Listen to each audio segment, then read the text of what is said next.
عزیز پورا مہینہ ہم نے روزے رکھے ہیں اور ایک روزہ جس نے جان بوجھ کے چھوڑا، آپ خوش نصیب ہیں جن لوگوں نے نمازیں پڑھی، آپ کو مبارک ہو۔ آپ نے روزے رکھے، عزیزو آپ کو مبارک ہو۔ آپ نے تراویحیں پڑھی، قیام کیا، میرے پیارو آپ کو مبارک ہو۔ اللہ آپ کی ایک ایک نیکی کو ضائع ہونے سے محفوظ رکھے۔ میری مائیں بہنیں تشریف فرمائیں، رمضان کے روزے رکھ کے آپ جمعے کے لیے آتے رہے، ظہر اثر شدت کی گرمی میں اہتمام کرتے رہے۔ اللہ ہم سے اگر کوئی ایسی کمی سرزد ہونے لگے جس سے ہماری یہ قیمتی نیکیاں ضائع ہوں، اے میرے پاک خدا اس نیکی کو ضائع ہونے سے بچانے کی طاقت صرف تیرے پاس۔ ہم کمزور ہیں، ناتواں، ہم سے جو ٹوٹی پھوٹی نیکیاں ہوئی ہیں، دل سے دعا مانگو اللہ انہیں ضائع ہونے سے محفوظ فرما۔ روزہ قیمتی ترین عبادت، تو آپ جو آ جاتے ہیں ماشاءاللہ جمعہ پڑھنے کے لیے، تو ہم مولویوں نے بھی سارا دین آپ کو ہی سنانا ہوتا ہے۔ آپ کا قصور یہ کہ آپ آج جاتے ہیں، اسی لیے میں کہہ رہا ہوں کہ آپ مبارکباد کے مستحق ہیں۔ جو باہر بازاروں میں پھر رہے ہیں، کوسنا تو انہیں چاہیے، لیکن ہمارا بس نہیں چلتا۔ ہم کہتے ہیں چلو یہ جو آئے ہوئے ہیں نا، انہی کو تھوڑا بہتا کوس دیں کہ یہ جو نیکی کر رہے ہیں ان کی نیکی ضائع ہونے سے بچ جائے، ورنہ قیامت کے دن یہ حدیث سن لے۔ رسول اللہ صلی اللہ علیہ وسلم نے فرمایا، بعض لوگوں کے دل میں آتا ہے، بعض دفعہ میرے دل میں بھی یہ آ جاتا ہے۔ ایک ہوٹل پہ جانا ہوا، میں اپنے ساتھی کو کہنے لگا یار ہم آ جا کے غصہ مسجدوں کے لوگوں پہ ہی نکالتے ہیں، انتظامیہ نے یہ نہیں کیا، انتظامیہ نے وہ نہیں کیا، فلاں نہیں کیا، ڈھنگ نہیں کیا۔ اے جڑے یا لکھاں لوگ پھرنڈے نے بازار چ، انہاں کی کیتا ہے؟ انہاں دے اسی سر کیوں نہیں چڑھ دے؟ انہاں نو کیوں نہیں کرے دے؟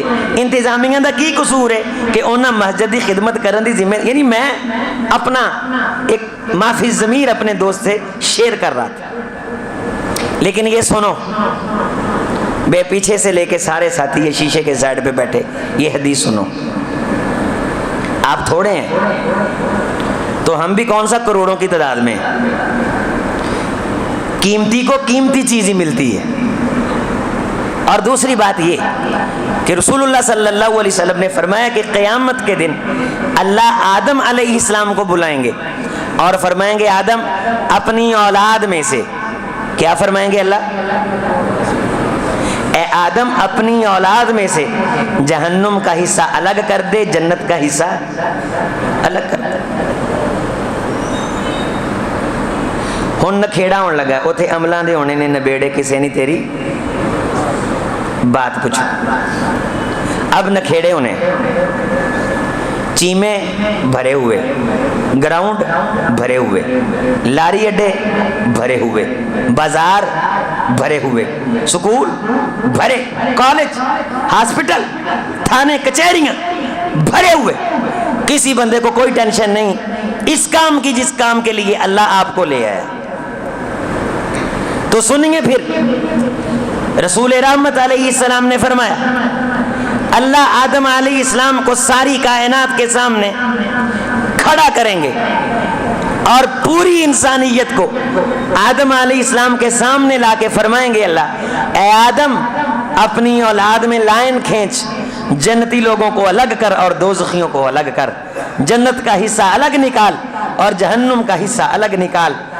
رسول اللہ صلی اللہ علیہ وسلم نے فرمایا اللہ ساری کائنات میں سے آدم علیہ السلام کو پابند کریں گے کہ لائن کھینچ کے جہنمیوں کو جہنم میں بھیجیں اور جنتیوں کو جنت میں بھیجیں۔ مختلف پروسیس میں یہ بھی ایک پروسیس ہوگا۔ آدم علیہ السلام 1000 بندہ نکالیں گے، کتنا بھائی؟ کتنا؟ 1000 بندہ نکالیں گے اور اس 1000 بندے میں سے ایک بندے کو سائڈ پہ کر کے جنت والی سائڈ پہ کر دیں گے اور 999 بندوں کو دوزخ کی سائڈ پہ کریں گے۔ پھر 1000 پکڑیں گے، پھر یہی کریں گے، پھر 1000 پکڑیں گے، پھر یہی کریں گے۔ کیا وہ عالم حشر کی پاوریں ہر جسم برداشت کر سکتا ہے؟ وہ خاص روحانی جسم ہوں گے جن کی نیکیوں کو خدا نے سلامتی بخشی ہوگی۔ قرآن مجید میں ہے وَسِيقَ الَّذِينَ اتَّقَوْا رَبَّهُمْ إِلَى الْجَنَّةِ زُمَرًا، تقوی والے لوگ جنہیں نیکی کو ضائع ہونے سے بچانے کا ڈھنگ آ گیا. ڈرائیور وہ جو اگلے سے بچے، کاریگر وہ جو رش کے اندر گاڑی کو محفوظ کر کے لے کے آئے، پہلوان وہ جو طاقت ہونے کے باوجود گالی نکالنے والے کو دعا دے کے ثابت کرے کہ میں اپنی گالی سے اپنے کردار کو بد کردار نہیں کرنا چاہتا. وَسِيقَ الَّذِينَ اتَّقَوْا رَبَّهُمْ إِلَى الْجَنَّةِ زُمَرًا، زمر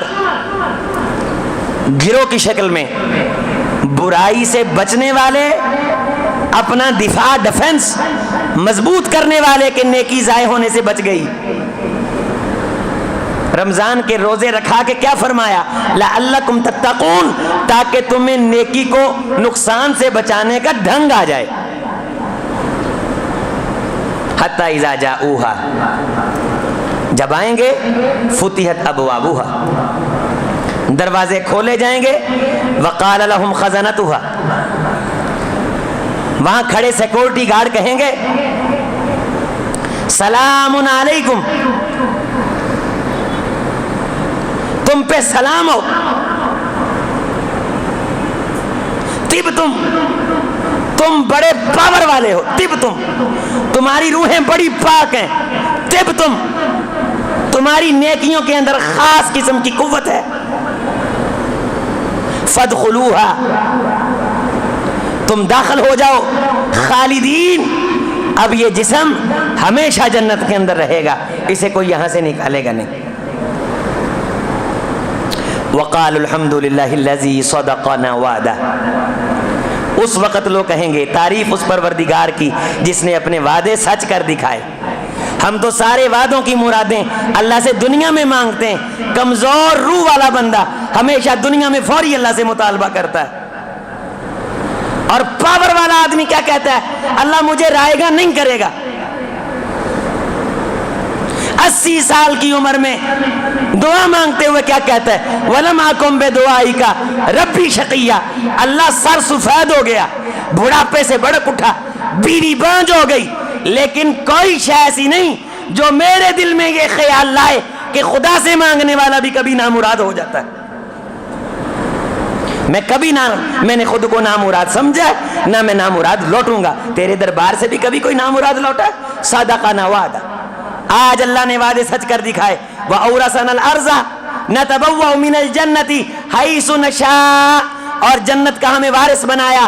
تبوا یتبوا، ہم کوٹھیاں بنائیں، حیث نشاء، جہاں ہم چاہیں. ہمیں اختیار دیا، پراپرٹی دی، اقتدار دیا، تصرف دیا. یہاں اختیار ہوتا ہے، اقتدار نہیں. جہاں اقتدار ہے وہاں اختیار نہیں، وہاں اقتدار بھی ہے، اختیار بھی ہے. اور اگلے جملے کیا ہیں؟ سونے والوں کو ملا،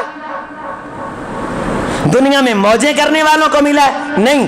فَنِعْمَ أَجْرُ الْعَامِلِينَ، یہ خوش قسمت بدلہ، یہ سعادت سے بہرا ور بدلہ ان کو ملا ہے.